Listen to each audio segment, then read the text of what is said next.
ગત તત્વનિધે ભવ શંકર દેશિક મે શરણમ વેદિતાનમયા વિશદૈક કલા ન ચ કિંચન કાંચનમસ્તિ ગુરો ધૃતમેવ વિધેહિ કૃપામ સહજાં ભવ શંકર દેશિક મે શરણમ ભવ શંકર દેશિક મે શરણમ. સીતારામ. 174 નંબરનો શ્લોક આપણે કર્યો હતો અને બેઝિકલી મનોમય કોષ વિશે ચાલી રહ્યું છે. અને એમાં આ શ્લોક આપણે છેલ્લો કર્યો તો વાયુના નીયતે મેઘ પુનસ્તે નૈવ નીયતે મનસા કલ્પ્યતે બંધો મોક્ષસ્તે નૈવ કલ્પ્યતે. मेघ वायु के द्वारा आता है और फिर उसी के द्वारा चला जाता है. इसी प्रकार मन से ही बंधन की कल्पना होती है और उसी से मोक्ष की. એટલે કે આ મોક્ષ અને બંધન એ બંને મનની કલ્પના છે અને મન કલ્પના જ કરે છે. કારણ કે મનનું કામ શું છે? સંકલ્પ વિકલ્પ કરવાનું. એટલે મન એક વખત સંકલ્પ કરે છે કે હું બંધાયેલો છું અને બીજી વખત પાછો ઘણી વાર એમ પણ સંકલ્પ કરે કે ના ના હું તો મુક્ત છું. એટલે આ મન એ જ બંધન અને મુક્તિનું કારણ છે એમ આપણે ગઈ વખતે આ વિશે વાંચ્યું હતું. કારણ કે મન જ નક્કી કરે છે કે આપણે ખરેખર તો બંધાયેલા છે જ નહીં. ખરેખર તો એક પણ જીવાત્મા બંધાયેલો નથી. કારણ કે જીવાત્મા એ પોતે કઈ કરતો નથી.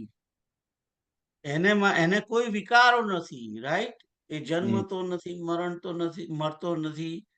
એ સદા એક રસ છે, આનંદ સ્વરૂપ છે, અવિકારી છે. આ બધા જે આત્માના જે લક્ષણો છે એના મુજબ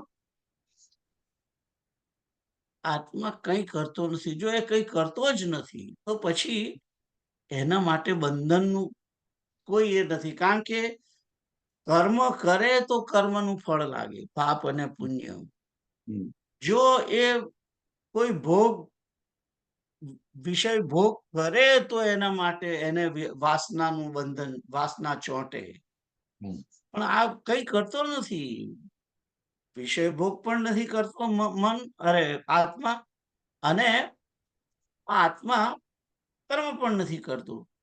એટલે આત્માને બંધાયેલો જે માને છે એ ખોટું છે. પણ આત્મા એમ માની બેસે છે કે હું બંધાયેલો છું. કારણ કે એણે દેહને આત્મા માની બેઠો છે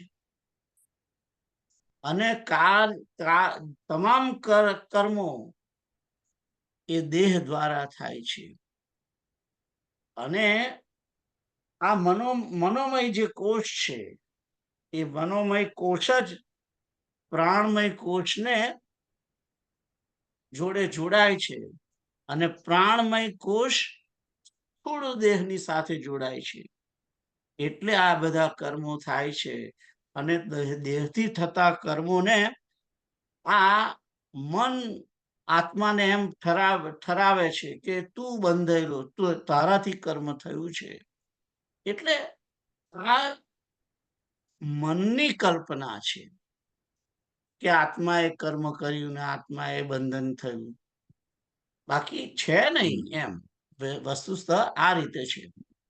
તો આપણે આગળ જઈએ. આ વસ્તુ ચર્ચા આપણે ગઈ વખતે 174 ગયા વખતે કરી હતી.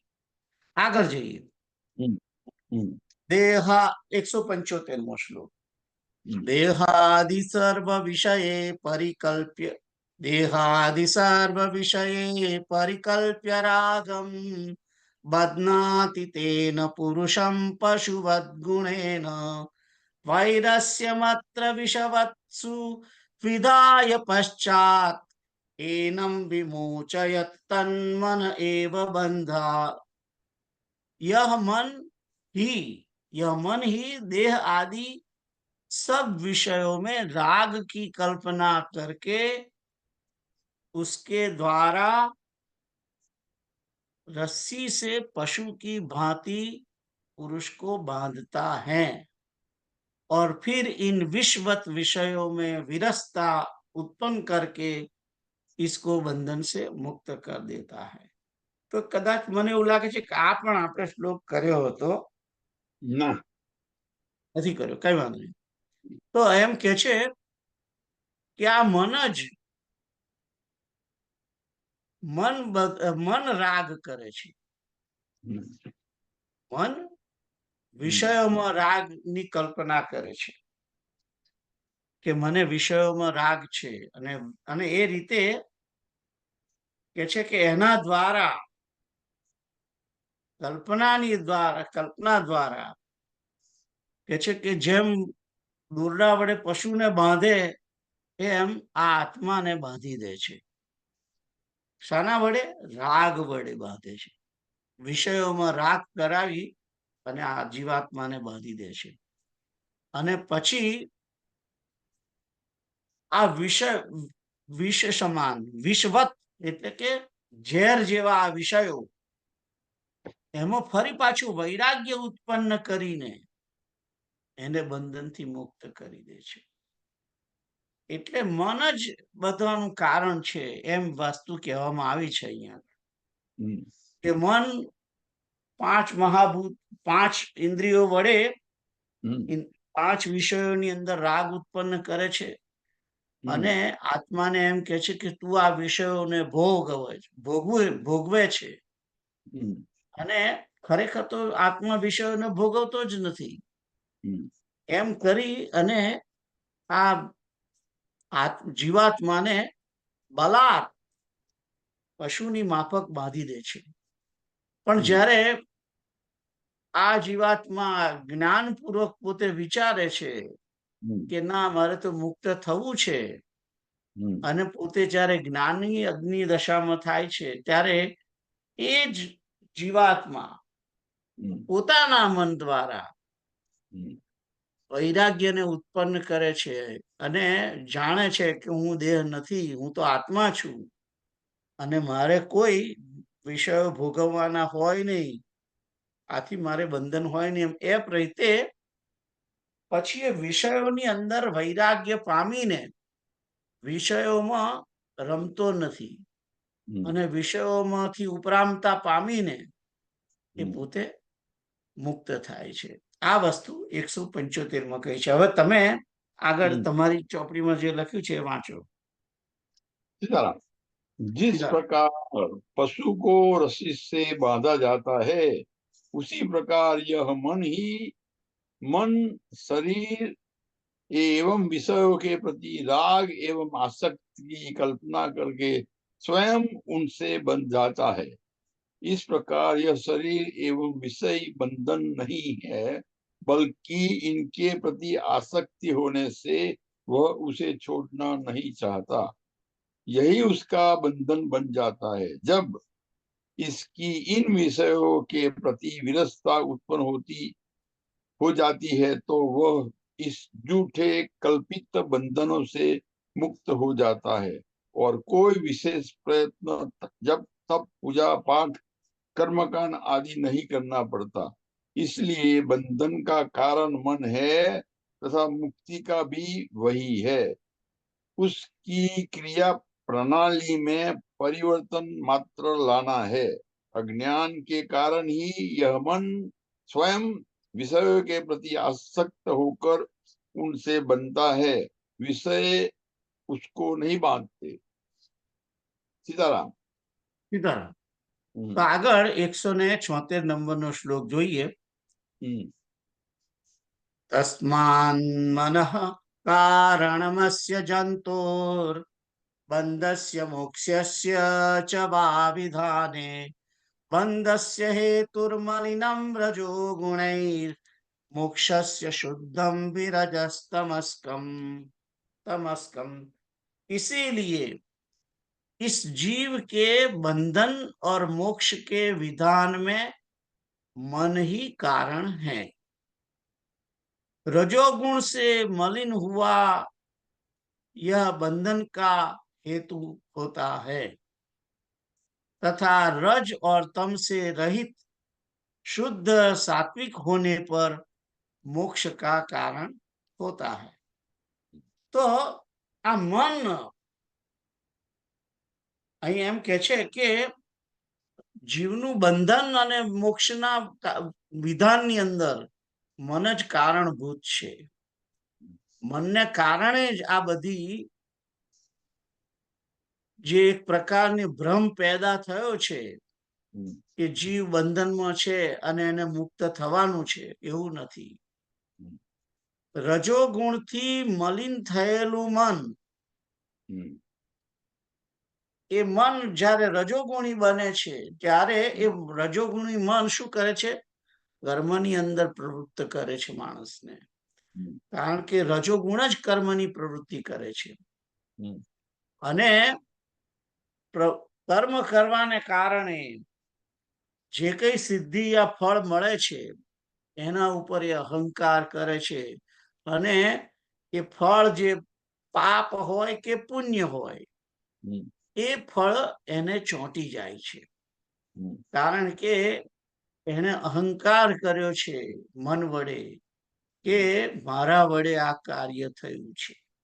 ખરેખર તો કાર્ય થયું છે સ્થૂળ દેહ વડે, આત્મા વડે થયું નથી. તેમ છતાં એ એમ માને છે કે મારા વડે થયું છે એટલે એ બંધન નું કારણ બને છે. અને જ્યારે એ જ મન રજોગુણ અને તમોગુણ થી રહિત થાય છે અને શુદ્ધ સાત્વિક બને છે ત્યારે એ મન જે છે તે જ્ઞાનની દશામાં હોય છે. અને જ્ઞાનની દશામાં હોવાને કારણે એ મન સાત્વિક વિચાર કરે છે અને જાણે છે કે આત્માનું વાસ્તવિક સ્વરૂપ શું છે.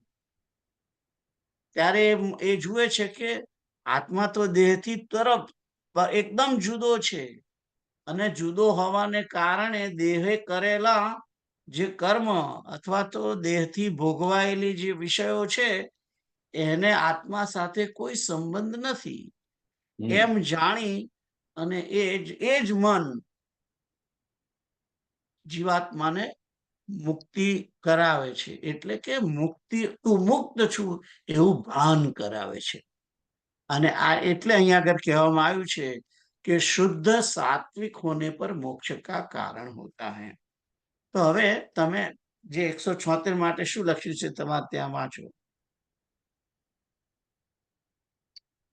યાદ અયોધ્યાના પેલા માકડા યાદ આવે છે. અયોધ્યાના માકડા યાદ આવે છે. આપણા ચશ્માના ચપ્પલ લઈ જાય પછી પાછા નાખી દે.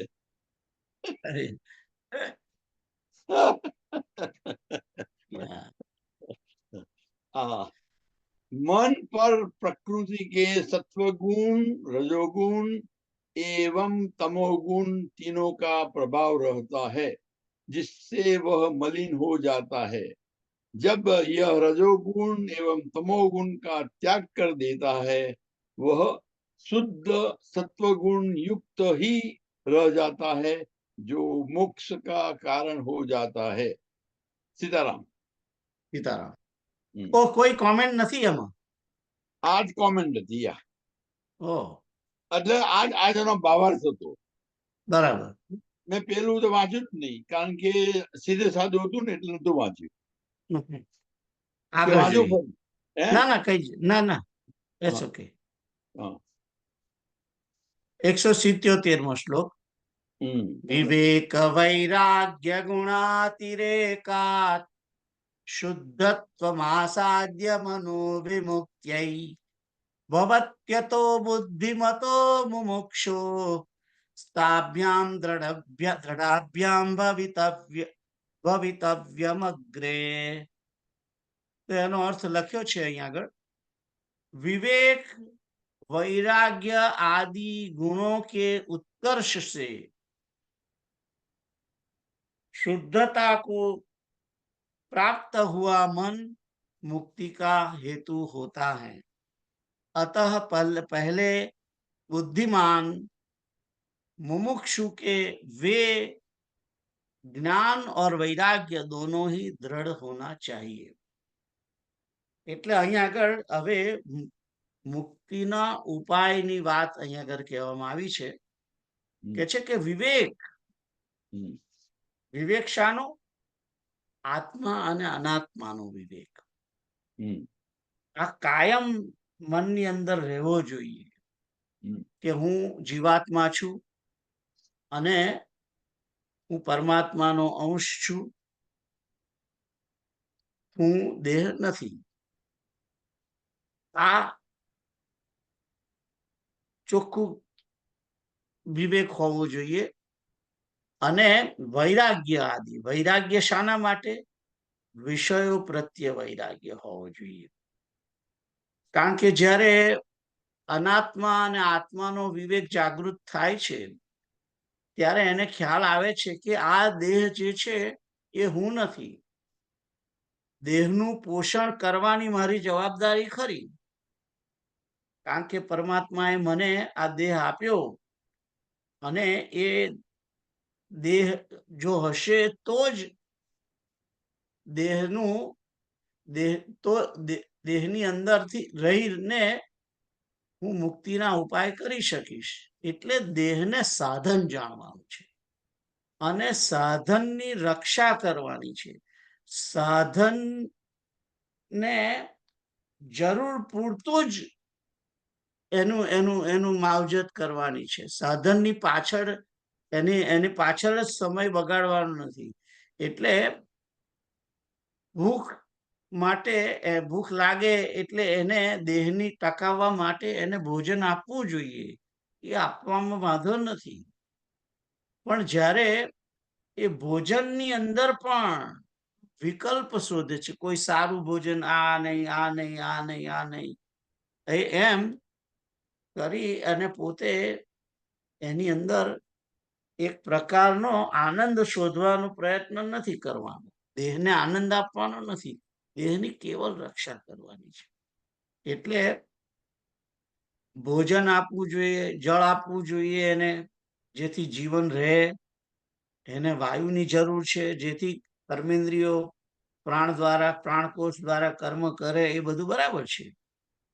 પરંતુ એને એથી વધારે એ માવજત કરવાની નથી.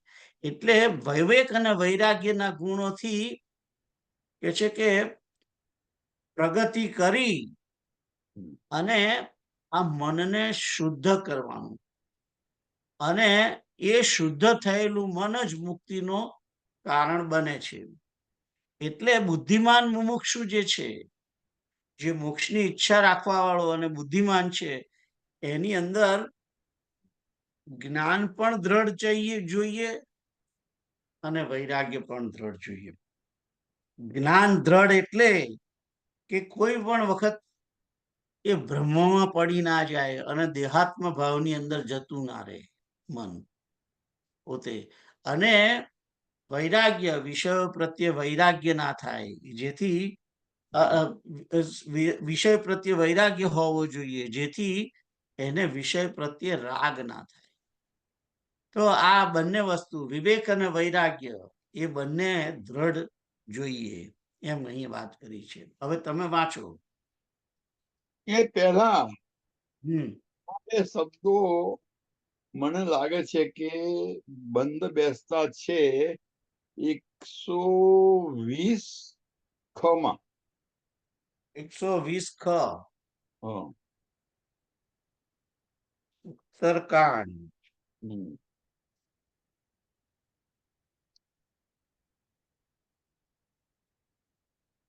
યા એ વાત આપણે ગઈ વખતે કરી હતી. વિરતિ ચર્મ અસી જ્ઞાન મદ हाँ, लोभ मोह रिपु मारी जय पाई सो हरि भगति देखु खगेश विचारी। हाँ, ચર્મ એટલે કે ઢાલ, हाँ, કારણ કે ઢાલ હંમેશા ચામડાની હોય, हम्म, એટલે કે વૈરાગ્ય રૂપી ઢાલ હોવી જોઈએ। એ વૈરાગ્ય શું કરે છે કે વિષયનો જે માર પડે છે એની સામે આવીને ઉભો રહે છે વૈરાગ્ય, हाँ, અને વિષય જે આવે છે એને રોકી રાખે છે મન हम्म, તરફ જતા, हम्म, એ કહે છે। અને हम्म, અસી એટલે કે તલવાર, हम्म, જ્ઞાન રૂપી તલવાર। એ हम्म, જ્ઞાન રૂપી તલવાર વડે મદ એટલે અહંકાર, અહંકાર શાનો છે? हम्म, દેહાભિમાન છે એ। हम्म, અને લોભ એ વધારે ભોગને પ્રાપ્ત કરવો છે એના માટે। हम्म, મોહ છે, हम्म, આ બધા દુશ્મનો છે, એને મારવાના છે। हाँ, તો આ જે તમે વાત કરી બરાબર છે, વૈરાગ્ય અને જ્ઞાનની જ વાત છે આ 120 ની અંદર।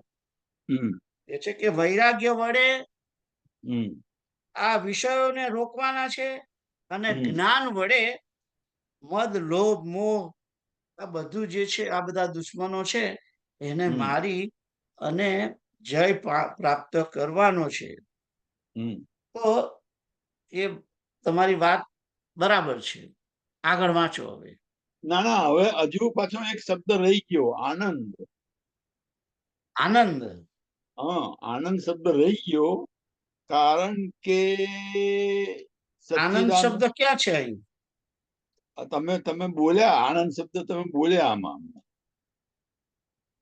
હા, મને એટલે મને આ દોહો યાદ આવ્યો કે આનંદ સ્વરૂપ કારણ આપણે કે બી આનંદ, કારણ કે આ જીવ પોતે જ આનંદ સ્વરૂપ છે ને। હા, એટલે એ રીતે મને કઈક હું મારું ચગદોડે ચડ્યું હતું આનંદ શબ્દ પર, એટલે મને અહીંયા આગળ અહીં આ દોહો મને યાદ આવ્યો। યા બરાબર છે, કારણ યા કે આનંદ જે છે હા એ આનંદ એ રીતે જ પ્રાપ્ત કરવાનો છે ને। હા આનંદ પ્રાપ્ત કરવો એટલે કે પોતાના આત્માને પ્રાપ્ત કરવું, ચિદાનંદ રૂપ એ જ ચિદાનંદ છે, એ જ પરમાત્મ તત્વ, હા એ જ બસ આત્મ તત્વ। હા એને પ્રાપ્ત કરવા માટે હા વૈરાગ્ય રૂપી ઢાલ હમ અને જ્ઞાન રૂપી હમ એ તલવાર, હમ એના વડે આ મદ લોભ અને મોહ રૂપી રીપુઓ જે છે, 6 રીપુ, હમ કામ ક્રોધ લોભ મોહ મદ અને મત્સર, હમ એને મારી અને જય પામી હમ અને હરિભક્તિ એ પામવાની છે। હમ અને એ જ પરમાત્મા તત્વ તરફ તમને ને મને લઈ જાય એમ। હમ હવે હું એનો ભાવાર્થ વાંચું છું। યા मुक्ति के लिए मन की शुद्धता आवश्यक है। शुद्ध सात्विक मन ही मुक्ति का कारण बन जाता है। इसे शुद्ध करने के लिए सर्वप्रथम आत्म अनात्म वस्तु का विवेक आवश्यक है, जिससे दोनों में भेद किया जा सके। इसके बाद अनात्म वस्तु विषयों की प्रति वैराग्य अर्थात आसक्ति का त्याग कर देना चाहिए, जिसमें आत्म वस्तु को प्राप्त किया जा सके। इन इन दोनों के दृढ़ हुए बिना ज्ञान प्राप्त नहीं होता, तथा बिना ज्ञान से मुक्ति नहीं होती। मोक्ष की प्राप्ति की इच्छा वाले के लिए यह अनिवार्य है। सीताराम। સીતારામ। તો આગળ જોઈએ हम्म 178મો શ્લોક। हम्म મનો નામ મહાવ્યાઘ્રો વિષયારણ્ય ભૂમિષુ ચરત્યત્ર ન ગચ્છન્તુ સાધવો ये मुमुक्षवः। मन नाम का भयंकर व्याघ्र हम्म विषय रूप मन में घूमता फिरता है, जो हम्म साधु मुमुक्षु हैं वे वहां न जाए। મને લાગે આ તો કરેલો હતો, મને એવું લાગ્યું. ના ના, મારી ચોપડીમાં એક કે લીટો પડ્યો નથી આ પાના. ઓકે, તો મન જે છે એને અહીંયા આગળ વાઘની ઉપમા આપવામાં આવી છે. વાઘ જે છે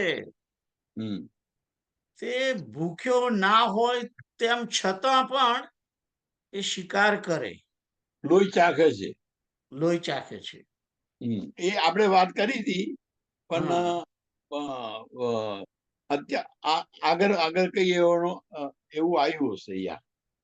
આપણે ને સિંહ સિંહ જે છે, હા સિંહ જે છે હા તે સિંહ જો ધરાયેલો હોય હા અને એને ભૂખ ના લાગી હોય તો એ કોઈ પશુનો નો શિકાર કરતો નથી. સિંહ જે છે એ સંતોષી પ્રાણી છે, અને વ્યાઘ્ર જે છે વાઘ એ અસંતોષી અને વિષય લોભી છે. એટલે એને એને એને એ એટલો બધો લોભી છે કે એને ના ભૂખ હોય તેમ છતાં પણ એ શિકાર કરે. એ રીતે અહીંયા આગળ મનને ઉપમા આપી છે. મન પણ લોભી છે. મન કોનો શિકાર કરે છે? મન વિષયોનો શિકાર કરે છે. 5 વિષયો છે: શબ્દ, સ્પર્શ, રૂપ, રસ અને ગંધ. અને મન એટલું બધું લોભી છે વિષયો પ્રત્યે કે 5 વિષયોમાં એકી સાથે ઘણી વખત તો એ આક્રમણ કરે છે. એક વિષયને ભોગવતો હોય તેમ છતાં જોડે જોડે બીજો પણ વિષયમાં એનો પણ શિકાર કરે. એ ખાતા ખાતા ટીવી જુએ, સાંભળે ખરો, રૂપ જુએ, અને એ રસથી ભોગ પણ ભોગવે, અને સાથે સાથે કે ફૂલોની સુગંધ પણ એ કરે. એટલે આ મન જે છે એ બહુ લોભી પ્રાણી છે, અને એ હંમેશા વિષયોની અંદર જ ફરતો હોય. એટલે કે છે કે જે સાધુ અને મુમુક્ષુ પુરુષ છે, જે મુક્તિની શોધમાં છે, મુક્તિને સાધવા માટે ઈચ્છુક છે, એને વિષય રૂપી વનની અંદર ફરવું નહીં. એટલે કે બને ત્યાં સુધી જ્યાં આગળ વિષયો હોય ત્યાં જવું નહીં. જરૂર પૂરતું જ વિષયોની અંદર જવાનું, એનાથી દૂર રહેવાનું. સંતોષી નર સદા સુખી. અને સિંહની વાત કરીએ તો સિંહ સંતોષી બી છે અને સંયમી બી છે. વાઘનું એનાથી ઉલટું છે. તો હવે તમે 178 વાંચો. हाँ, जो मोक्ष प्राप्ति की इच्छा करने वाले हैं उनको विषयों में रमण नहीं करना चाहिए, क्योंकि मन सदा विषयों में ही घूमता रहता है एवं उन्हीं में आनंद लेता है.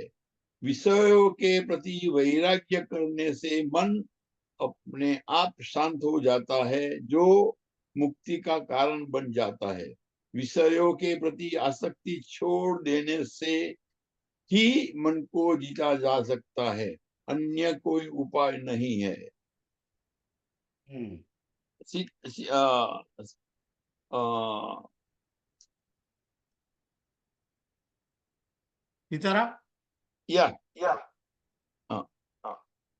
मन प्रसूते विषयान शेषान स्थूलात्मना सूक्ष्मतया च भोक्तुम शरीर वर्णाश्रम जाति भेदान गुण क्रिया हेतु फलानि नित्यम.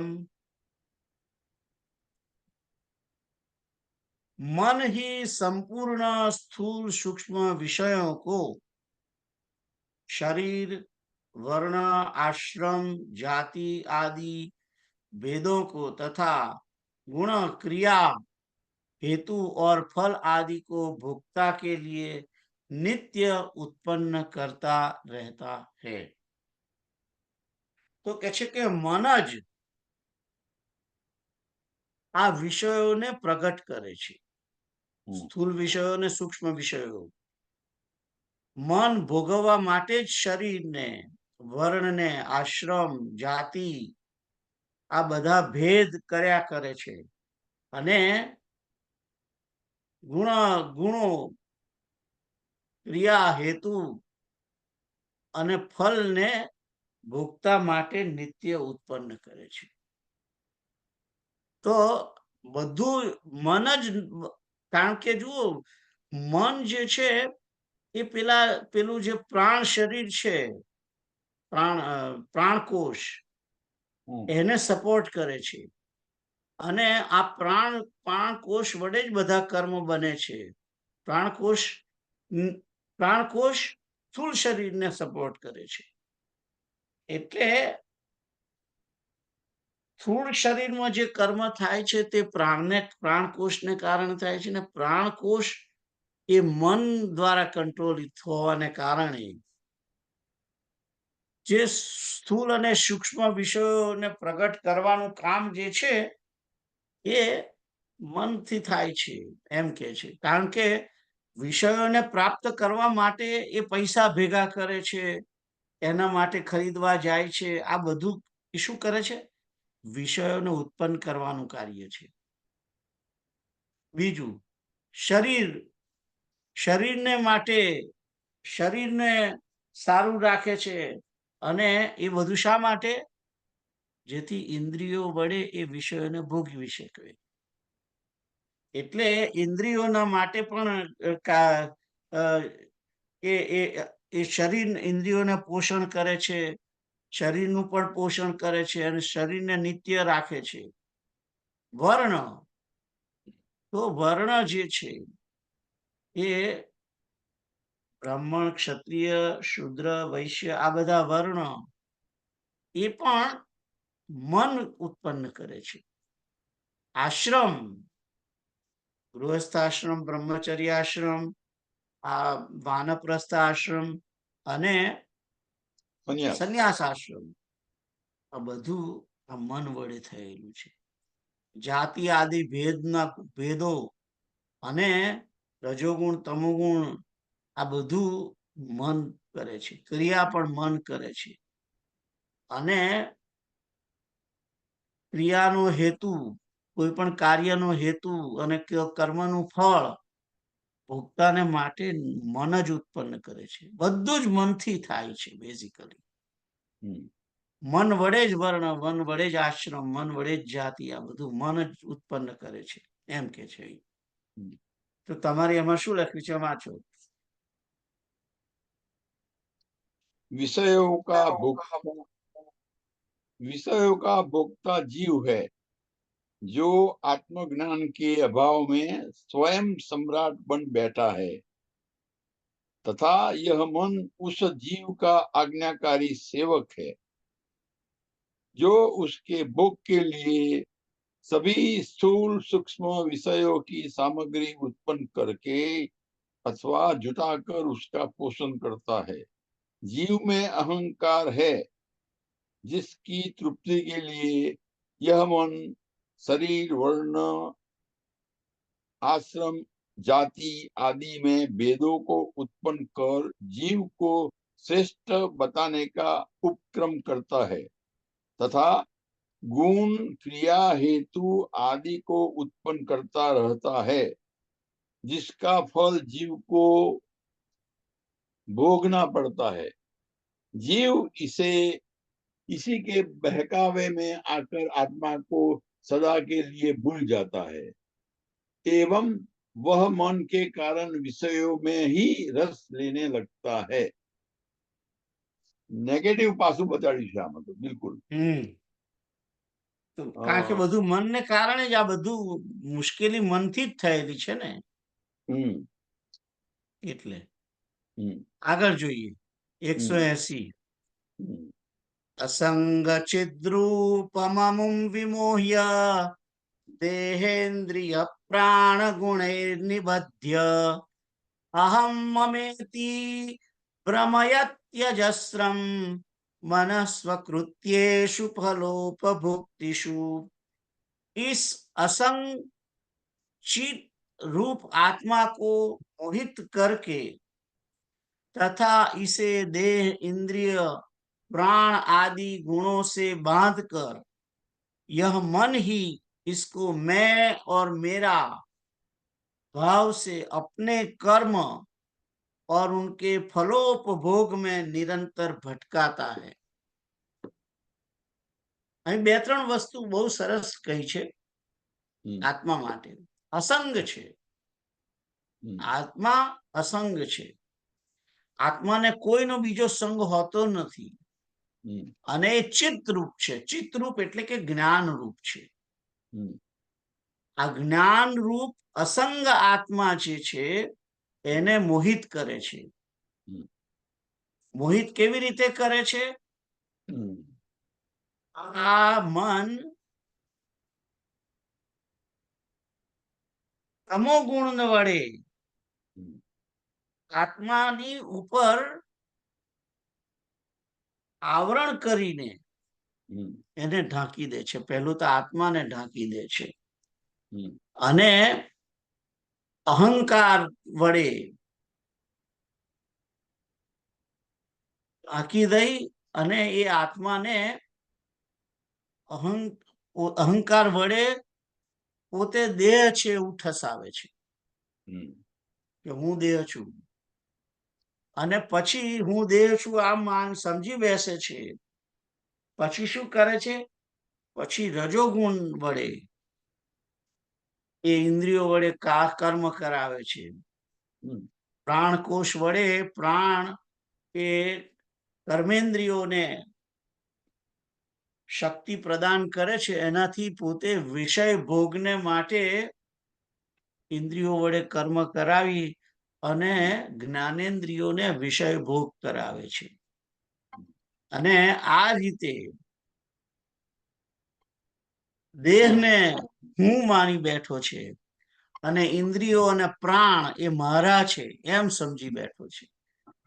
આમાંથી એકેય વસ્તુ એની નથી. મેં શબ્દ છે એ દેહ માટે છે, ઇન્દ્રિયો અને પ્રાણ શબ્દ મેરા માટે છે. અને આ રીતે આ દેહ, ઇન્દ્રિય અને પ્રાણને બાંધી અને કર્મ કરાવે છે. કર્મ કરે છે એટલે ફળ ઉત્પન્ન થાય છે. આ ફળનો ભોગ પણ જ્ઞાનેન્દ્રિયો વડે કરાવડાવે છે. અને આવી રીતે એ આત્માને નિરંતર ભટકાયા કરે છે. નિરંતર ભટકાયા કરે છે. એટલે આ જે જીવાત્મા છે એ વિષય ભોગમાં એટલો બધો પડેલો છે કે ફરી આ દેહને છોડવા માંગતો નથી અને ગમે તેમ કરીને દેહ ટકી રહે એના માટે પ્રયત્ન કર્યા કરે છે. દેહને દેહ છોડવો નથી, કારણ કે એ દેહને પોતે આત્મામાં સમજી બેઠો છે એટલે એની પ્રોપર્ટી છે એમ સમજે છે દેહને. અને દેહને હું છું આ રીતે સમજી અને દેહને છોડ અને ફરીથી એને જો એને પરાણે જો દેહમાંથી નીકળવું પડે જીવને, તો એ ગમે તેમ કરીને બીજો દેહ કેવી રીતે પ્રાપ્ત થાય એની ઈચ્છા રાખ્યા કરે છે. એ બીજો દેહ મળે એવી ઈચ્છા રાખ્યા કરવાને કારણે એને બીજો દેહ મળે છે. અને આમ નિત્ય જન્મ મૃત્યુના ચક્કરમાં ભટક્યા કરે છે. હવે તમે તમારી ચોપડીમાંથી વાંચો. પોટલું તૈયાર કરે છે.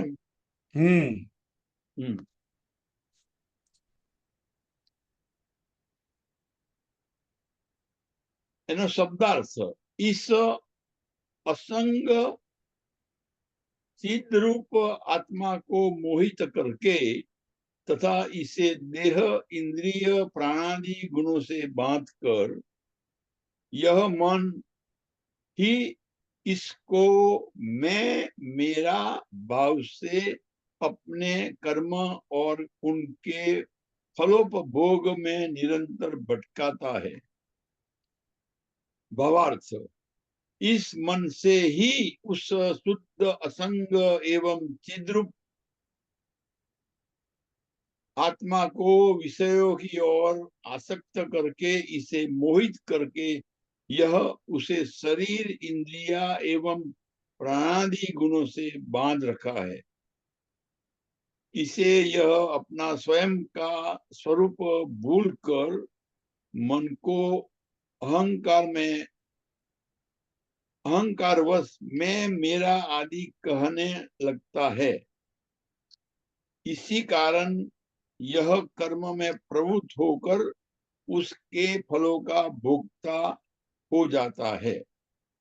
जिस प्रकार कुलीन परिवार का बालक बुरे लड़कों के संग पड़कर चोरी हत्या आदि करना आरंभ कर देता है तथा अपने कुल की मर्यादा को भूल जाता है, वैसे ही यह मन जीव के पतन का कारण बनता है। सीताराम, सीताराम। આપણે મમ ગુણ ગાવત જગ્યા છે, રાઈટ? મમ ગુણ ગાવત પુલક શરીરા, ત્યાં આગળ મેં और मेरा નો કઈ ના, ઉલ્લેખ છે? મમ ગુણ ગાવત પુલક શરીરા, અરણ્ય એ તો કાંડમાં. મમ ગુણ ગાવત શાના માટે છે? હા. રામજી લક્ષ્મણને વાત કરે છે એટલે કે છે. એને ના અને મેં ત્યાં ને આગળ- મેરા ને કોઈ લેવા નથી. એ ના, રામજી પોત હા ત્યાં આગળ એની આગળ પાછળ મને લાગે છે કે માયા મેં और मेरा નું કશું છે. ઓ મેં અરુ મોર તોર તે માયા, યા, એ એવું એ કશું. વાત કરી છે, બરાબર, એ વાત હા, ત્યાં છે. હા, મેં અરુ મોર તોર તે માયા, હા. અને એના કારણે જીવ બંધાયો છે, એ વાત ત્યાં કરી છે, બરાબર છે. અને ત્યાં આગળ મને લાગે છે અવિદ્યા શબ્દ બી આવ્યો છે. હું તમને કહું કઈ જગ્યાએ છે, 1 મિનિટ. અરણ્ય કાંડમાં છે. હા હા, મને ખબર છે.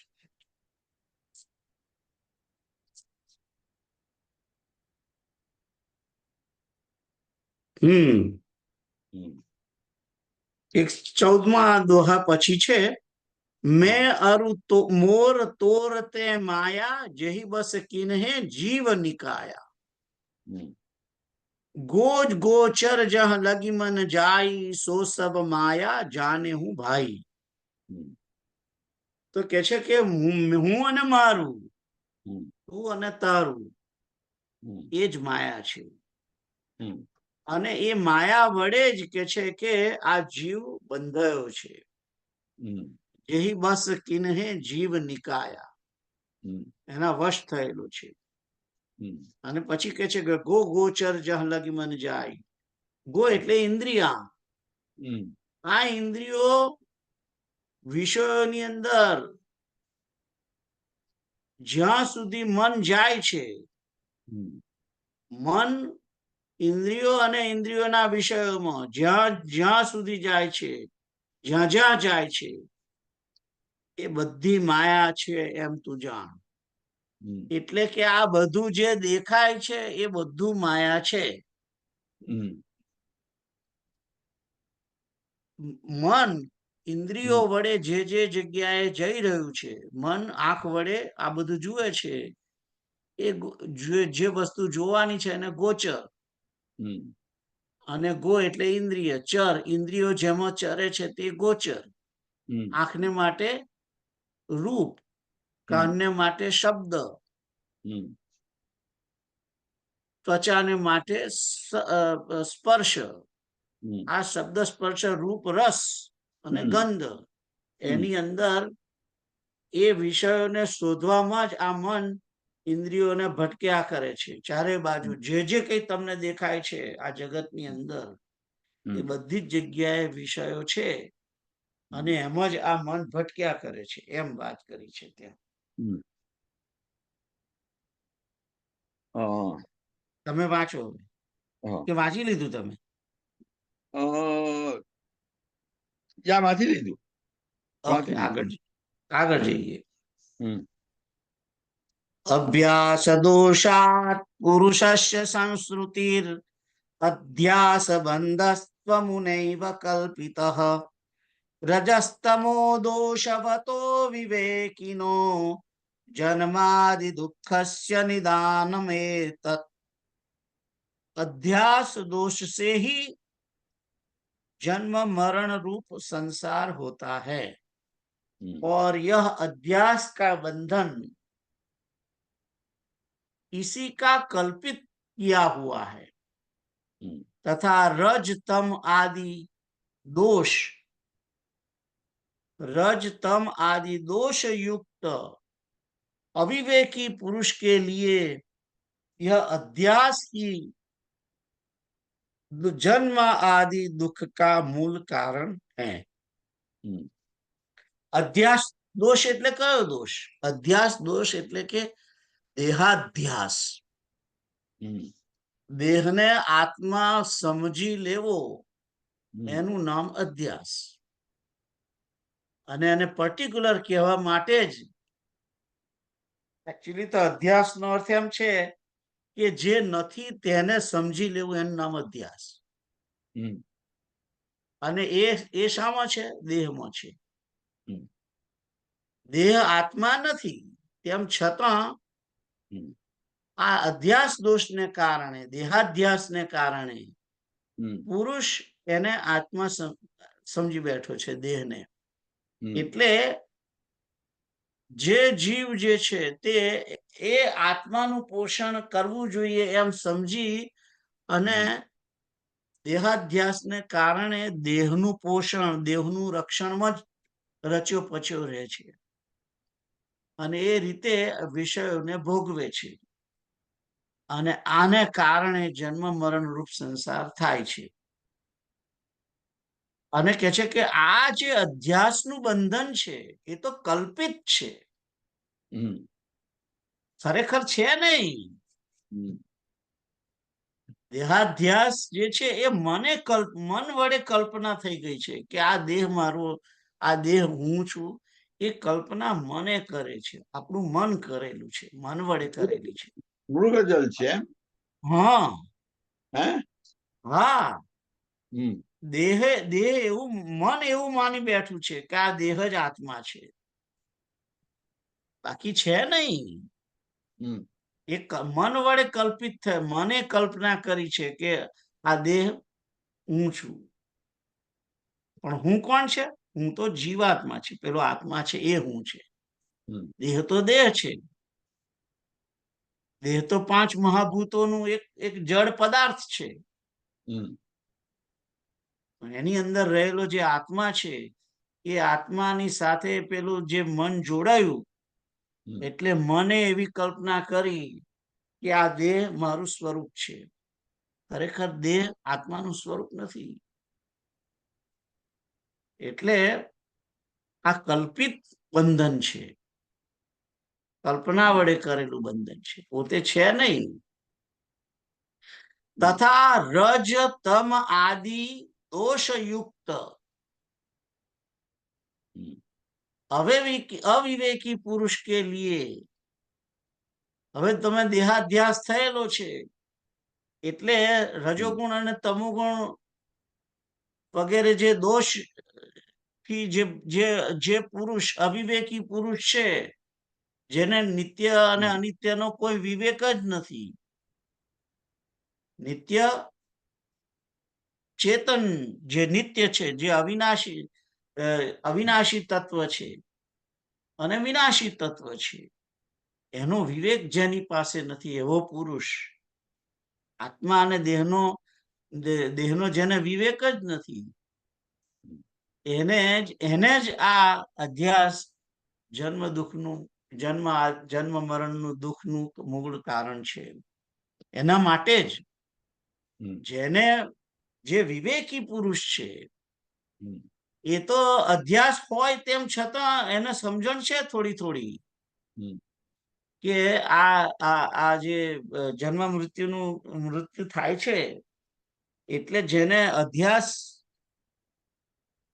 ખબર છે કે આ અધ્યાસ થયેલો છે અને આ કલ્પિત છે અને વિવેકી પુરુષ છે એ તો એમાં રમતો નથી અને ગમે તેમ કરીને એમાંથી બહાર નીકળવા માટે પ્રયત્ન કરે છે. ખ્યાલ આવ્યો? હમ. તો હવે તમે એમાંથી આના વિશે વાંચો.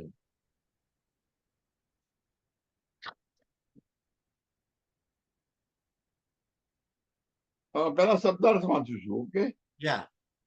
अध्यास दोष से ही पुरुष को जन्म मरण रूप संसार होता है और यह अध्यास का बंधन इसी का कल्पित किया हुआ है तथा रजतम आदि दोष युक्त अविवेकी पुरुष के लिए यह अध्यास ही जन्म आदि का दुख का मूल कारण है. भावार्थ, अनात्मा को आत्मा मान लेना तथा उसी को अपना स्वरूप मान लेना ही अध्यास दोष है, जिससे मनुष्य को जन्म मरण रूपी संसार का दुख भोगना पड़ता है. यह अध्यास मन के द्वारा ही कल्पित है. अविवेकी पुरुष रजतम आदि गुणों के कारण मन के इस माया जाल को नहीं समझ सकता, जिससे वह जन्म मरण आदि दुखों का कारण बनता है. विवेकी पुरुष इसे समझकर इससे मुक्त हो जाता है. सीताराम. જેનામાં વિવેક છે हम्म. એને ખબર પડી જાય છે हम्म. કે આ મન જે છે એને ખોટું સમજી બેઠો છે. એને ખ્યાલ हम्म. આવી જાય છે કે મન જે છે એને જે સમજી બેઠો છે કે આ દેહ જ આત્મા છે, એવું તો છે નહીં. हम्म. આત્મા જુદી વસ્તુ છે, દેહ જુદી વસ્તુ છે, બંને એક તો છે નહીં. हम्म. એટલે વિવેકપૂર્વક એ બંનેને છૂટા રાખે છે અને પોતે પોતાને સમજે છે કે હું આત્મા છું. અને આવી રીતે એ સમજે છે એટલે પછી એ આ મન જે ભટકાવે છે આત્માને, એ ભટકણમાં આવતો નથી, પકડમાં નથી આવતો. અને એ પોતે વૈરાગ્ય ને ધારણ કરી અને પોતાની મુક્તિ માટે પ્રયત્ન કરે છે. એ વાસ્તુ આ અહીં કહેવામાં આવી છે. હવે આપણે આગળ વાંચીએ. આપણે માણસમાં અવિવેક આવ્યું છે કશે, આપણે વાત બી કરી હતી. જીમી અવિવેકી એવું કશું હતું ત્યારે એની અંદર અવિવેક તો એ છે કે જે જીવ જે છે, અરે તમામ ગુણ અને દોષમય છે. આખું જગત દોષમય છે અને એ જે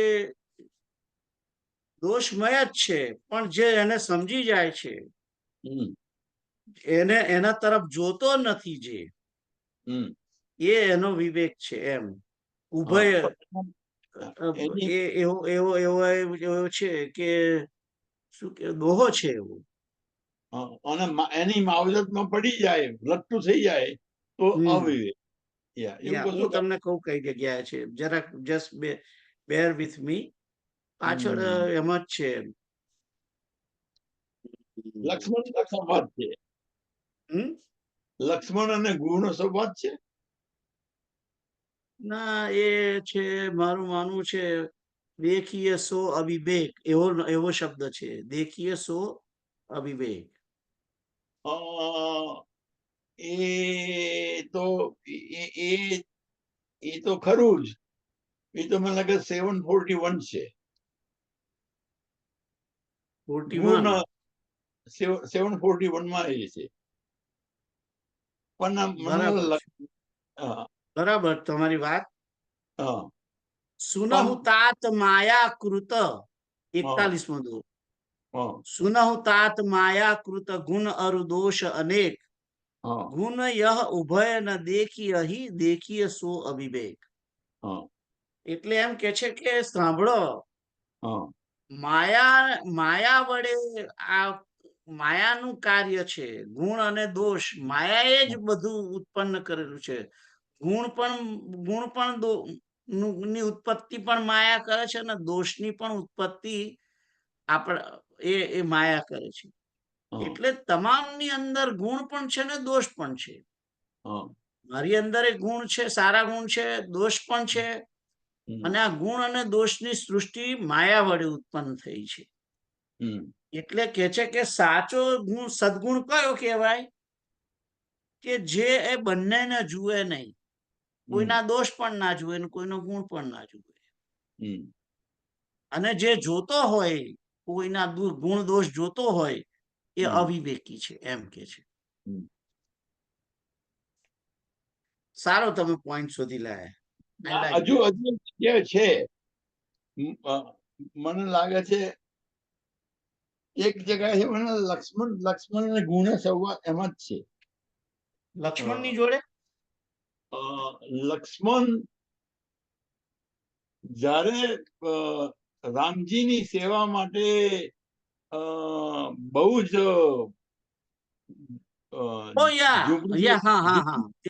અયોધ્યા કાંડમાં છે. જીમી અવિવેક પુરુષ એમ કે લક્ષ્મણજી આ રીતે સેવા કરે છે, એ એની અંદર આવે છે.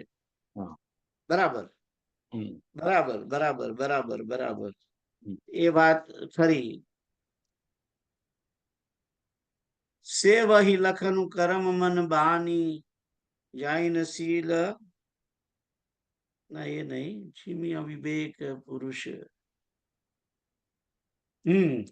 સે વહી લખનું સિય રઘુબીર જીમી અબે કી પુરુષ શરીર. કયું છે 141મો દોહો, એના પછી બીજી લીટી અયોધ્યા કાંડમાં.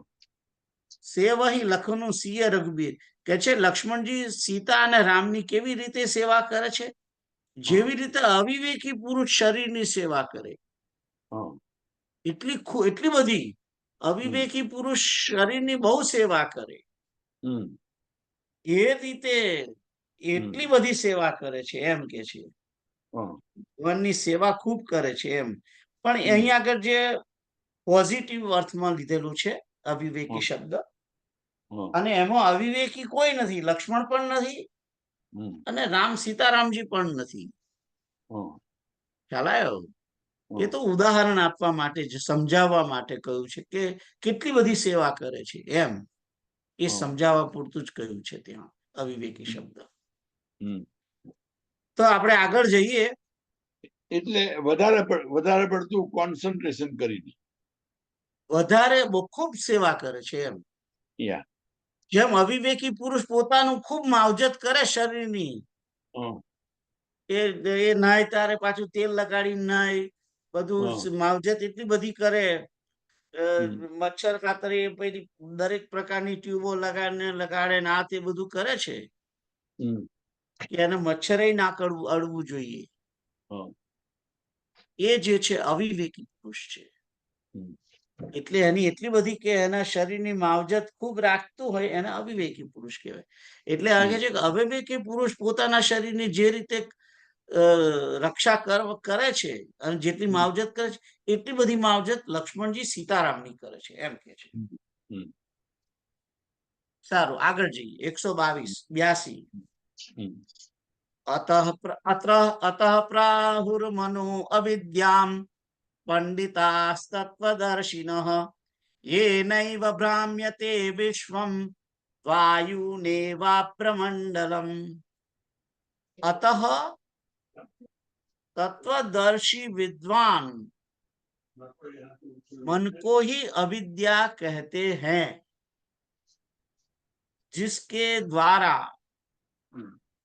वायु से मेघमंडल की भांति यह संपूर्ण विश्व भमाया जा रहा है.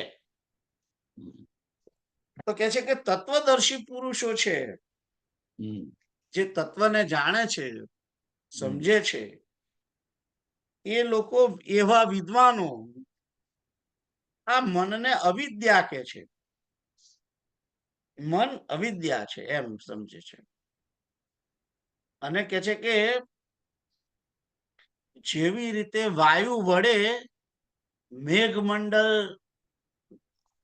વાયુ જે આકાશમાં છે એ વાદળોને આગળ પાછળ કરી દે છે ને. કોક વાર બધા વાદળોને ભેગા કરી દઈને વરસાદ પણ પાડે અને ભેગા થયેલા વાદળને છૂટા પણ પાડી દે, એવું કરે છે ને વાયુ.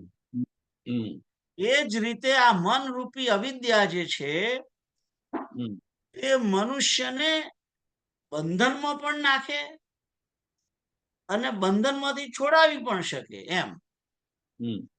ખ્યાલ આવ્યો? એટલે આખા વિશ્વને જેમ વાદળ મેઘનું ભ્રમણ કરાયા કરે છે, ભમાયા કરે છે, અહીંથી તઈ, તઈથી તઈ, તઈથી તઈ કરાવે છે વાદળ, એ રીતે આ મન એ જીવાત્માઓને, આખા જીવાત્માને ભમાવ્યા કરે છે. અને એકલા જીવને નહીં, અનંત જીવોના, તમામ જીવના તમામ મન જે છે એ આ જીવોને ભમાયા કરે છે વિશ્વની અંદર, એમ કે છે. ખ્યાલ આવ્યો? તો હવે તમે તમારી બુકમાં શું લખ્યું છે વાંચો. पहला शब्दार्थ वांचू छू। अतः तत्वदर्शी विद्वान मन को ही अविद्या कहते हैं, जिसके द्वारा वायु से मेघमंडल की भांति यह संपूर्ण विश्व भ्रमाया जा रहा है। भावार्थ, यह संसार मन का ही खेल है, इसी का रचाया हुआ है, इसीलिए मन ही अविद्या है। आत्मज्ञान ही एकमात्र विद्या है जो संसार बंधन से मुक्त करने वाली है। सा विद्या या विमुक्त, जिस प्रकार मेघमंडल वायु द्वारा भ्रमाया जाता है, उसी प्रकार यह संसार मन के कारण ही भ्रमाया गया है। मन से मुक्त होना ही मुक्ति है। સીતારામ. સીતારામ. એટલે કે છે કે મનથી જ મુક્ત થવાનું છે, કારણ કે અને મન શું છે? અવિદ્યા છે. એટલે અવિદ્યામાંથી મુક્ત થવા માટે શું જોઈએ? વિદ્યા જોઈએ.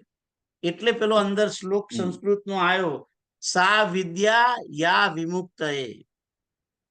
એનો અર્થ એમ થાય કે એ જ સાચી વિદ્યા છે જે તમને મુક્ત કરે. જીવાત્માને જે મુક્ત કરે છે એ જ સાચી વિદ્યા છે. અને વિદ્યા જો તમારી અંદર હોય, એ વિદ્યા શું કરે? અવિદ્યાને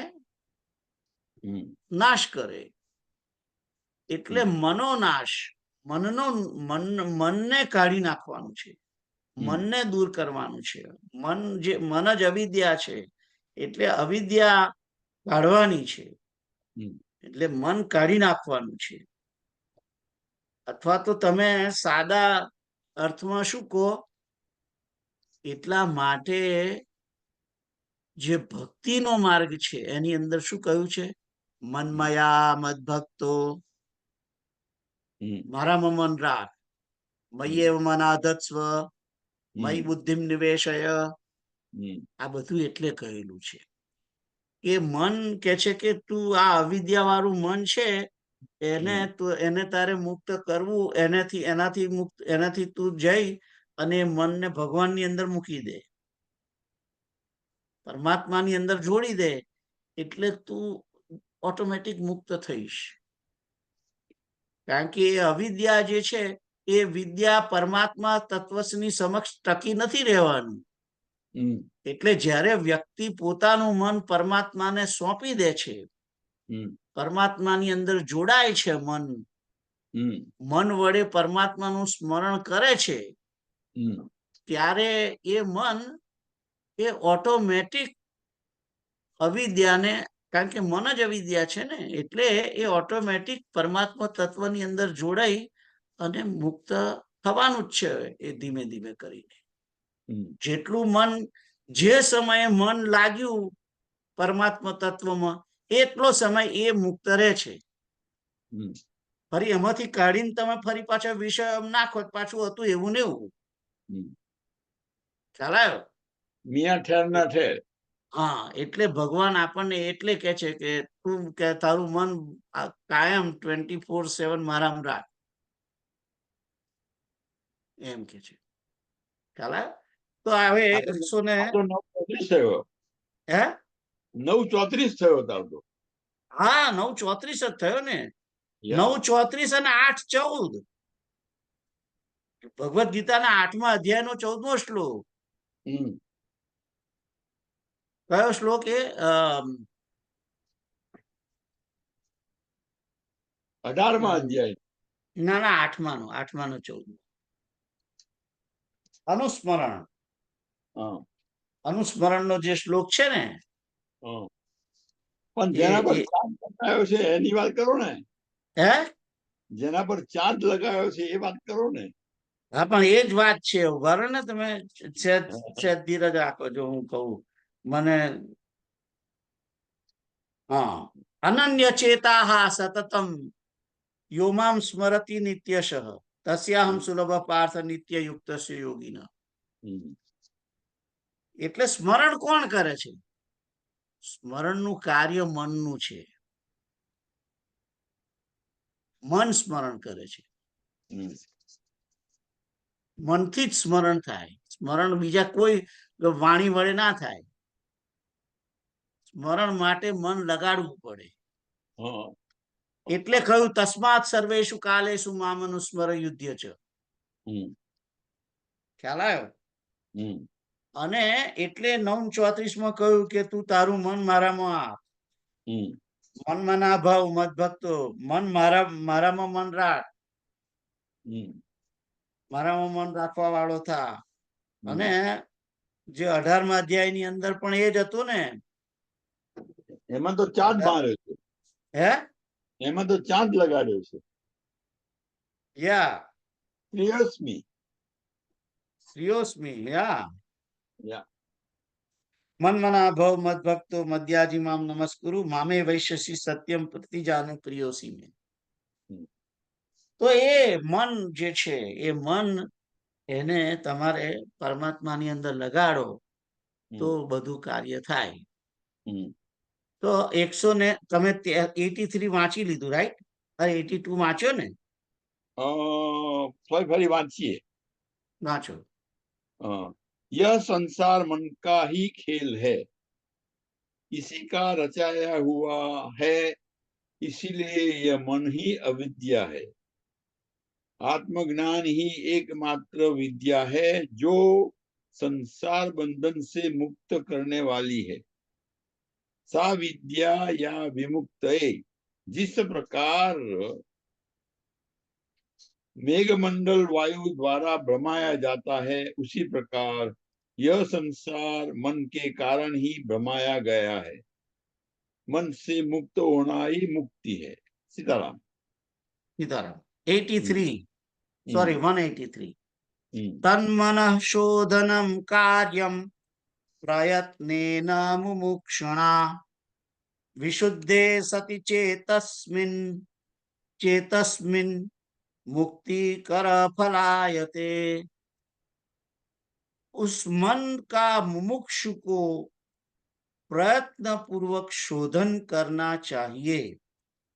उसके शुद्ध हो जाने पर मुक्ति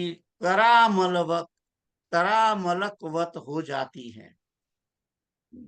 तरामलकवत એટલે કે કર આમલકવત. આમલક એટલે કે આમળું. હાથ વગી.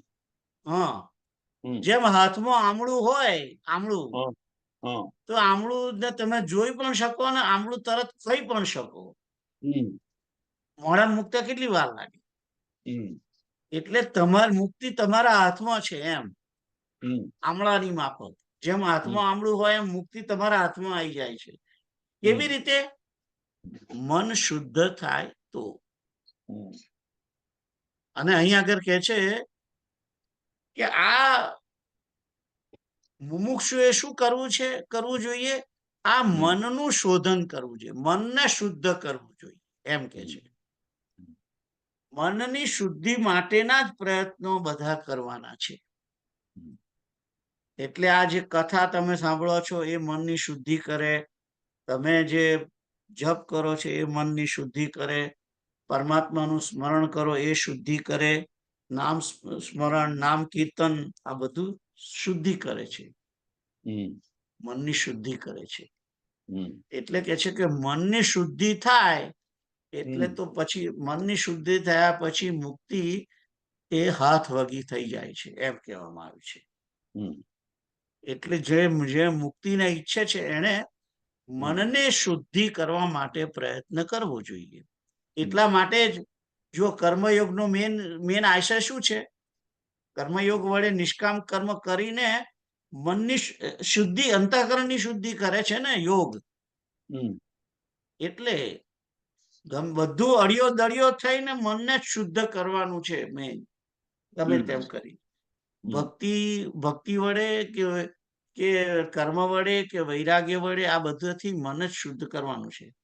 વૈરાગ્ય વડે શું છે? વૈરાગ્ય વડે મન શુદ્ધ થયેલું હોય એને શુદ્ધ રાખે, ફરી બગડવા ના દે, એટલે વૈરાગ્ય. ખ્યાલ આવ્યો? તો હવે તમે વાંચો આ 183. બિરતી ચર્મ.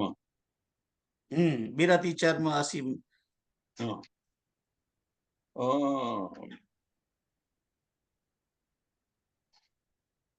शब्दार्थ को वांचू। उस मन का मुमुक्षु को प्रयत्न पूर्वक शोधन करना चाहिए, उसके शुद्ध हो जाने पर मुक्ति करामल वक्त हो जाती है। भावार्थ, ज्ञान प्राप्ति एवं मुक्ति की इच्छा रखने वाले को इसी कारण सर्वप्रथम मन का ही शोधन करना चाहिए, क्योंकि शुद्ध मन में ही आत्मा का प्रकाश होता है, जिसके जानकर मनुष्य मुक्त हो जाता है। जो व्यक्ति मन को शुद्ध करने का प्रयत्न छोड़कर कर्मकांड, जप, तप आदि में लगे रहते हैं, वे 100 कल्प में भी मुक्त नहीं हो सकते।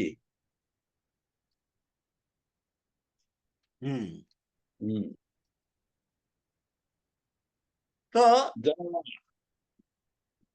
શું કહ્યું? જરા શું કહેવાય, જરા કટાક્ષ વાળું છે. जो व्यक्ति मन को शुद्ध करने का प्रयत्न छोड़कर कर्मकांड, जप, तप आदि में लगे रहते हैं, वे 100 कल्प में भी मुक्त नहीं हो सकते। એટલા માટે કહ્યું છે, એવું એટલા માટે કહ્યું કારણ કે કર્મકાંડ જ્યારે માણસ કરે છે ત્યારે ક્રિયાનું જે છે એટલું બધું લાંબુ હોય છે કે માણસનું મન તે વખતે એમાં ટકતું નથી. જે કઈ કર્મકાંડ કરે છે એ કર્મકાંડને માણસ જાણતો તો છે નહીં. તમે કોઈ બ્રાહ્મણને બોલાવીને એને જોડે કર્મકાંડ કરાવો છો, પૂજા કે જે કઈ કરાવતા હોય, એનો ઉદ્દેશ તમને ખબર નથી, એનાથી શું થાય છે એ તમને ખબર નથી. તમે જે કર્મકાંડની ક્રિયા થાય છે, પરમાત્માનું કોઈ સ્વરૂપને સામે રાખીને એની પૂજા જે કરે છે, એની અંદર પ્રાણ વસેલા છે, એમાં પરમાત્મા બેઠેલો છે, એવી તો કોઈ પણ જે બેઠેલો છે એને તો ખબર જ નથી ને. એને એમ છે ખરું કે હું સત્યનારાયણની પૂજા કરું છું, પણ હૃદયના પાંચમે પડદે એને એવું મનમાં નથી કે આ જ સત્યનારાયણ છે, આ પરમાત્માનું સ્વરૂપ છે, એવો એ ખ્યાલ રાખતો નથી ને. એટલે મૂળ જે મનની શુદ્ધિ ક્યારે થાય? પરમાત્માની જોડે મનને જોડવું પડે. કર્મકાંડની અંદર જો મન પરમાત્મા જોડે નહીં જોડાયેલું હોય તો નહીં થવાનું. ખ્યાલ આવ્યો?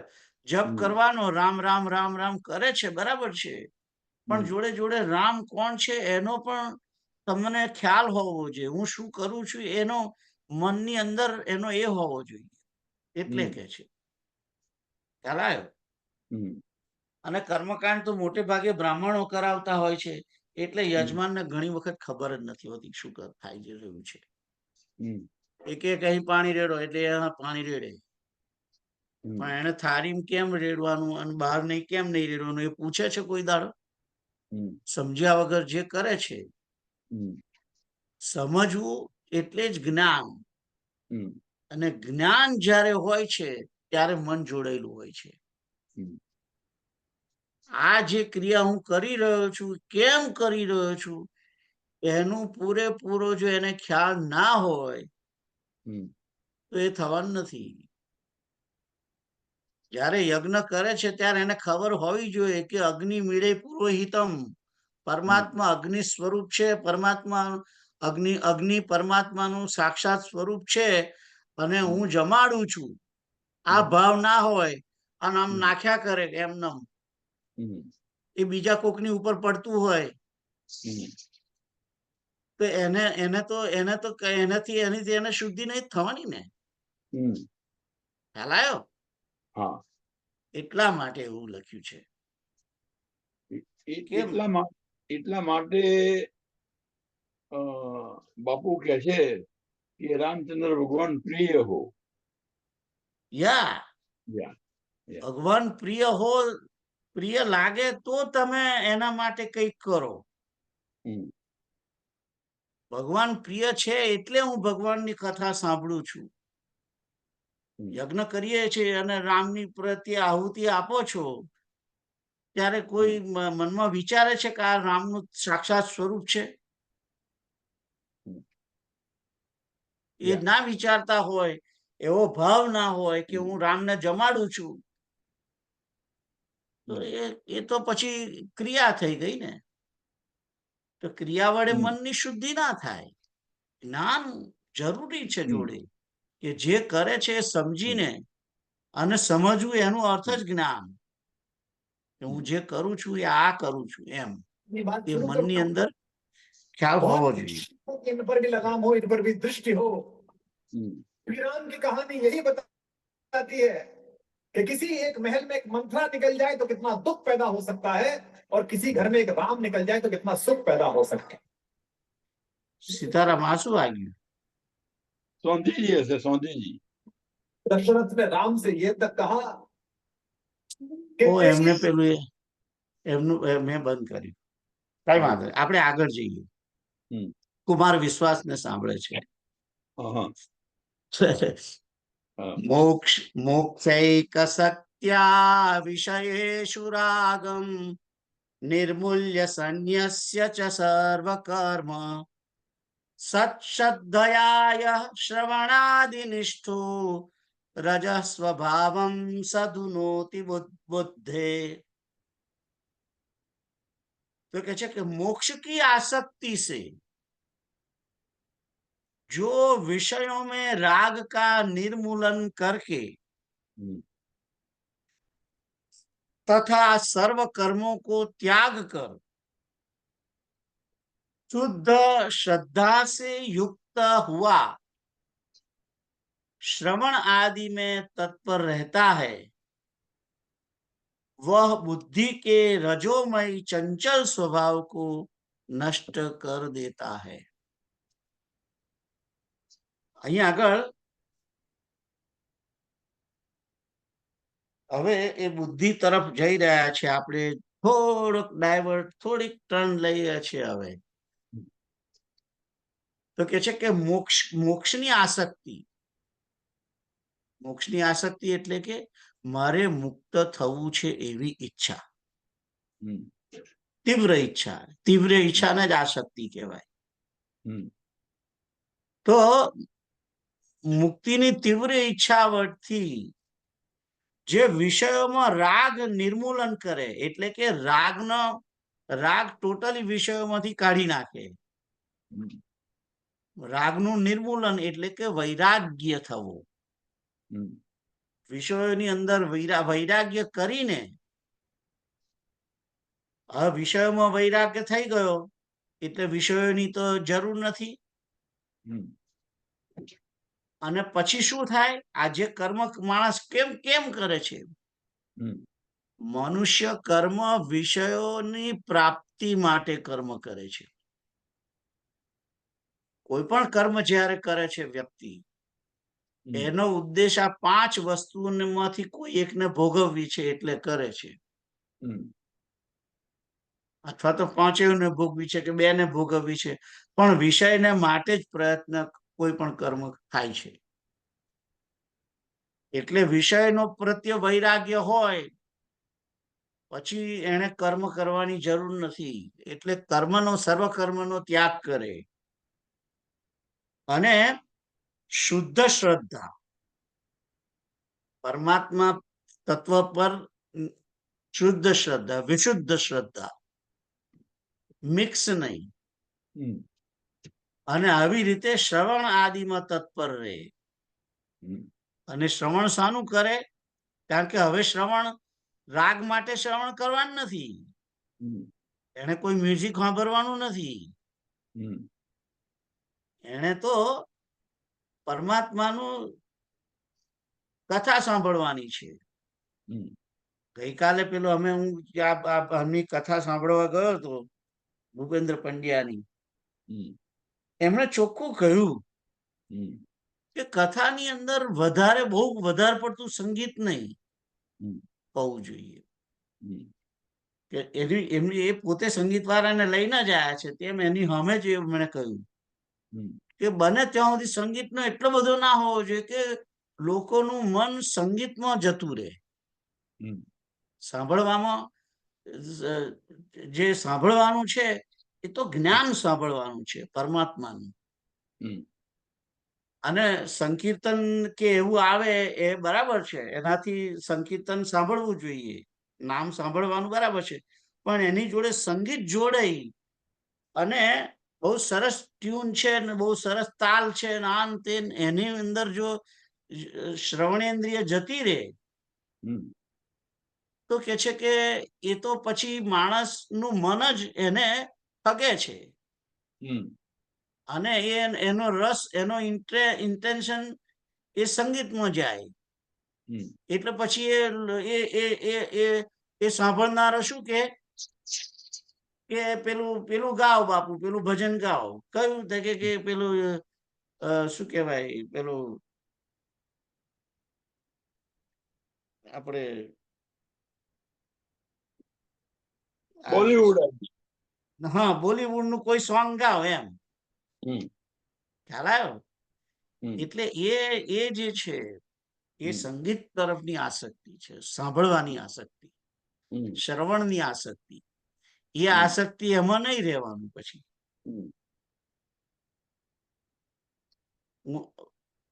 હમણાં તો આપણે જે હવે છેલ્લે સત્સંગ કરીએ છીએ એની અંદર હવે આપણે ક્યાં મ્યુઝિક હાર્મોનિયમ વગાડીએ છીએ, બરાબર છે, પણ હવે સંકીર્તનમાં હવે હાર્મોનિયમ હું નથી લેતો મોટે ભાગે. એ પણ આસક્તિનું છે, એ પણ શ્રવણની આસક્તિ છે. એટલે કેવલ રાગની અંદર જ જવાનું નથી કે આ રાગથી ગઈએ ને પેલા રાગથી ગઈએ ને ફલાણા રાગથી ગઈએ, એ નહીં. બરાબર છે, જુદી જુદી રીતે રાગ વડે ગાવ તમે, ઇટ્સ ઓલ રાઈટ, પણ રાગની અંદર જ નહીં જવાનું. સાંભળવાની જે આસક્તિ છે શ્રવણની, એ રાગ જે છે કે ભાઈ શિવરંજનીમાં ગાવ કે ફલાણા રાગમાં ગાવ, જુદા જુદા રાગમાં સંકીર્તન જે કરીએ છીએ એમાં એવું બી ના, એમાં મનથી એવું ના હોવું જોઈએ કે મારે આ જ રાગથી ગાવું છે. રાગ વિના પણ ગાવું જોઈએ. અને બેઝિકલી રાગ વિના ગાવ એ જ મારું તો હવે એવો મારો મત છે કે રાગ વિના જે ગઈએ છીએ એ જ સાચું ગાન છે. કારણ કે એમાં રાગ તો છે જ નહીં ને, વિશુદ્ધ શ્રવણ છે. ખ્યાલ આવ્યો? એટલે અહીં આગળ જે કહ્યું, અહીં આગળ શુદ્ધ શ્રદ્ધા સે યુક્ત હુઆ શ્રવણ આદि में तत्पर रहता है. અને જ્યારે શ્રવણની અંદર પણ રાગ ના હોય ત્યારે એની બુદ્ધિ એ એ એ એ જે રજોગુણની જે ચંચલ સ્વભાવ છે, કારણ કે રજોગુણ બુદ્ધિની અંદર રજોગુણ હોય એટલે કે બુદ્ધિને આ બરાબર છે ના આ જ બરાબર છે એમ સમજ, બુદ્ધિ છે ચંચળ હોય છે. અને બુદ્ધિ ચંચળ બુદ્ધિ એનો જે સ્વભાવ જે છે એને નષ્ટ કરી દે છે. મન પણ ચંચળ છે,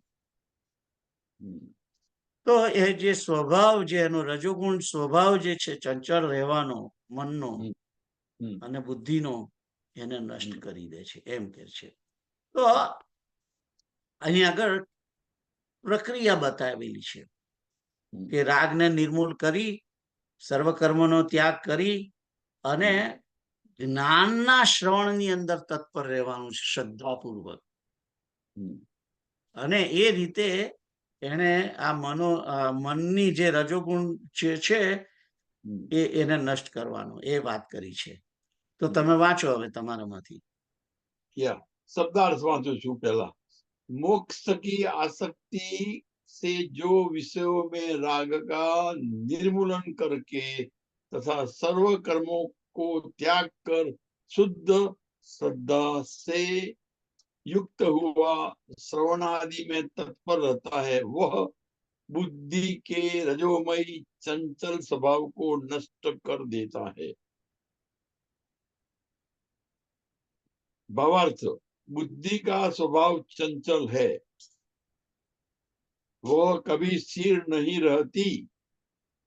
जिसे मोक्ष की इच्छा है उसे विषयों के प्रति आसक्ति का त्याग करके आसक्ति युक्त सभी कर्मों का ही त्याग कर दे, क्योंकि कर्मों से ही राग उत्पन्न होता है.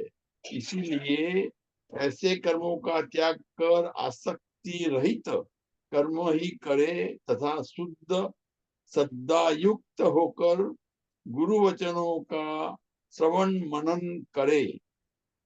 इसी से वह अपने चंचल स्वभाव को स्थिर करके उसे आत्मचिंतन में लगा सकता है.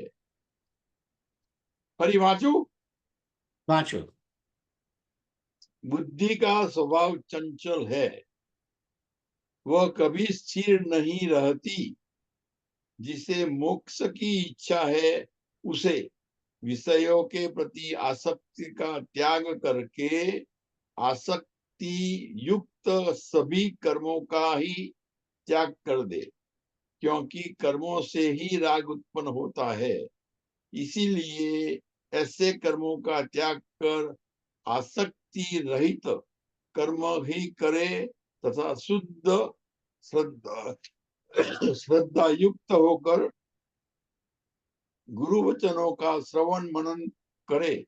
इसी से वह अपने चंचल स्वभाव को स्थिर करके उसे आत्मचिंतन में लगा सकता है. सीताराम. सीताराम. तो આગળ જઈએ. અહીંયા આગળ સંવાદ શબ્દને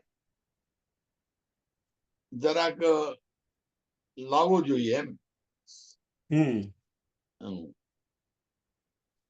185મો શ્લોક.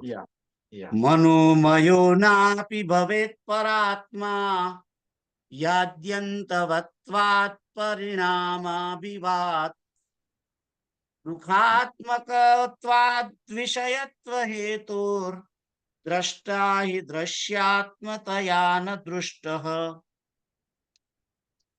मनोमय कोश भी आद्यंतवान परिणामी दुखात्मक विषय रूप होने के कारण परात्मा नहीं हो सकता, क्योंकि दृष्टा कभी दृश्य रूप नहीं देखा गया.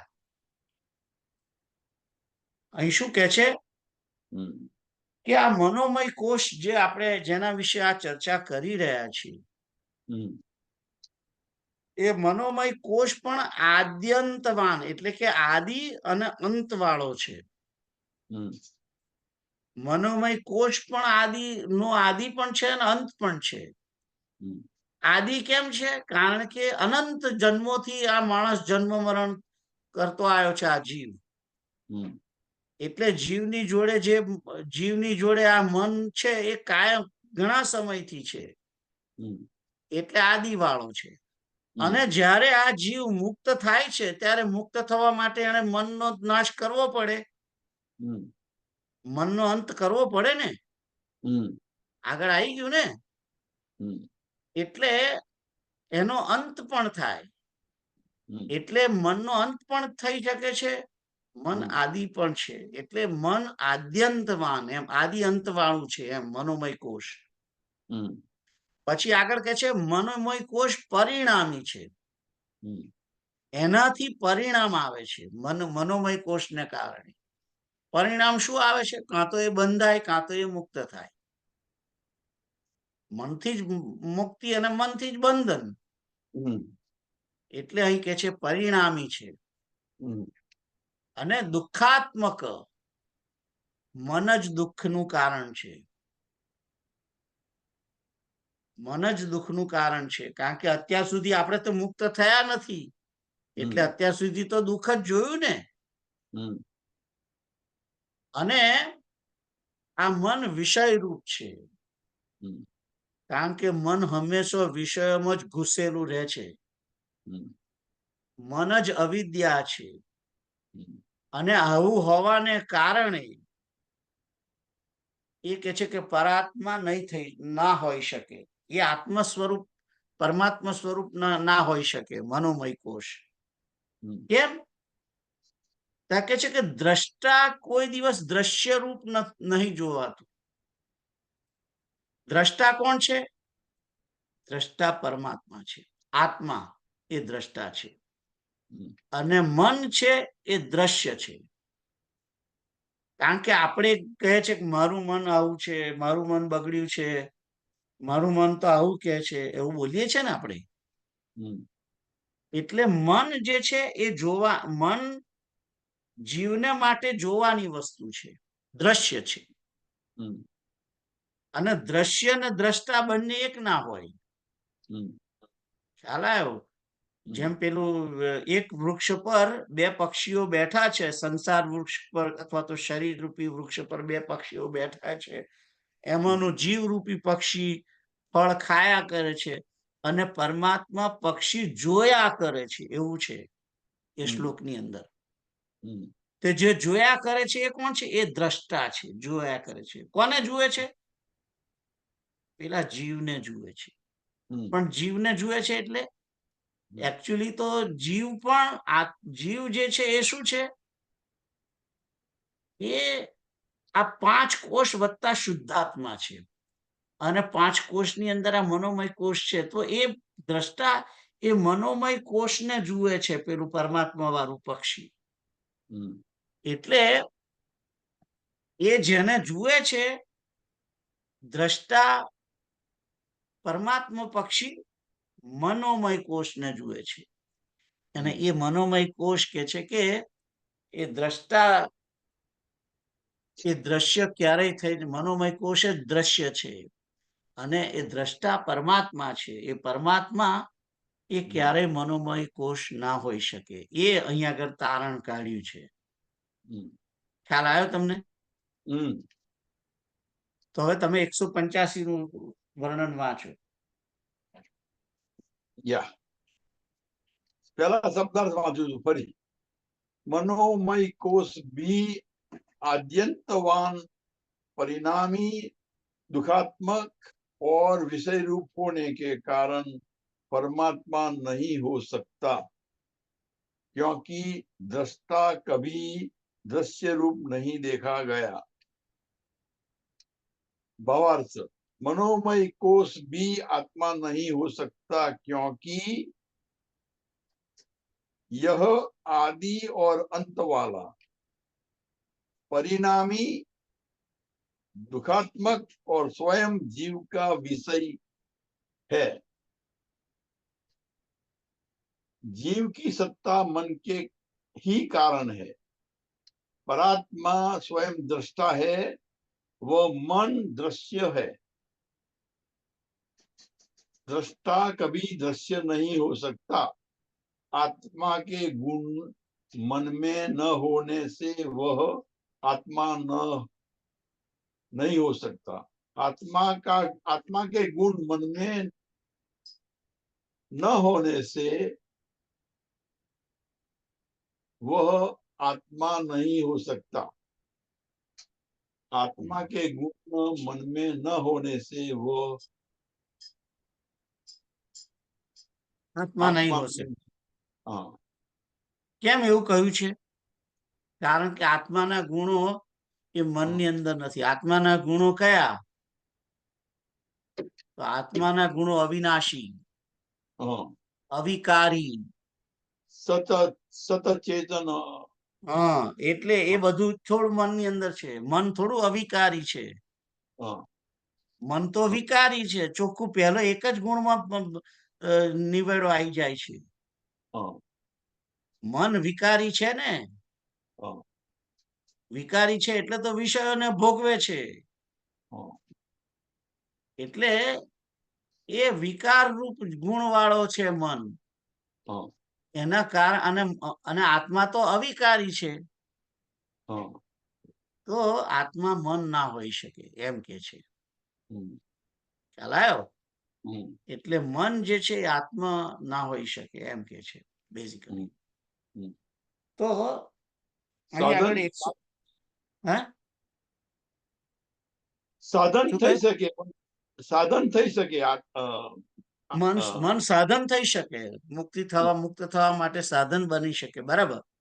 હમ, પણ એ પોતે હમ, પોતે એ એ એ એ એ ચેતન પરમાત્મા ના હોઈ શકે એમ કે છે.